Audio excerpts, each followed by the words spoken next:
అందరికీ నమస్తే అండి. ఈ రోజుల్లో బ్రతకాలంటే ఖచ్చితంగా డబ్బు అవసరమే. అదందరికీ తెలిసిన విషయమే. మరి నువ్వు బతకాలన్నా, నువ్వు చెడిపాలన్నా, ఇంగోరిని చెడబెట్టాలన్నా, ఇంగోరి కుటుంబాన్ని బాగుపరచాలన్నా ప్రతి ఒక్కదానికి డబ్బు అవసరమే. చావాలన్నా, పుట్టాలన్నా ఏ దానికైనా డబ్బు లేనిది ఇక్కడ ఏ పని జరగదు. మరి సరే అలాంటప్పుడు ప్రతి ఒక్కరికి డబ్బు అవసరమే గదా! డబ్బు కోసమే గదా! పొద్దున లేచిన నుంచి రాత్రి పడుకునేదాకా కూడా డబ్బు కోసమే ఈ ప్రయత్నాలన్నీ. నువ్వు ఒకరి నోర్లు కొట్టినా, నువ్వు కష్టపడినా, ఏం చేసినా ప్రతి ఒక్కరూ డబ్బు కోసరమే.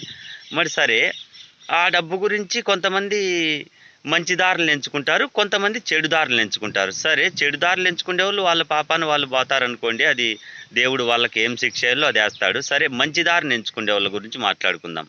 సరే ఈ మంచి దారి ఎంచుకునేవాళ్ళు ఎంత కష్టపడినా కూడా డబ్బు రాలేదు.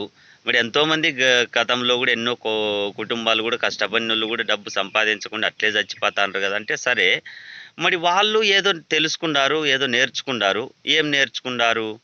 అంటే నువ్వు నీ అలుపు లేని ప్రయత్నం జెయి. దానివల్ల నీకు డబ్బొచ్చే రాతే ఉంటే ఖచ్చితంగా డబ్బొస్తుంది.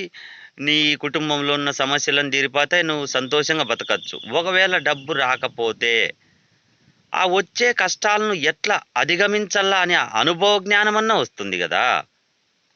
ఊరికే ఉంటే ఏది రాదు గదా! ఆ జ్ఞానమైనా గూడా నీ సమస్యల్లోంచి నువ్వెట్లా బయటికి పడల్లా అనే పరిష్కారమన్నా చూపుతుంది. మొత్తం మీద ఏదో ఒక ప్రయత్నం మనిషి చేస్తేనే మనిషి అనిపించుకుంటాడు తప్ప ఏ ప్రయత్నం చేయనోడు సోమరిపోతుగానే మిగిలిపోతాడు. నేను చెప్పింది మీకు నచ్చితే మన ఛానల్‌ను సబ్స్క్రైబ్ చేసుకోండి. ఓ నలుగురికి షేర్ చేయండి. ఇంతటితో ముగిస్తూ మీ పారెస్ట్ లింగ.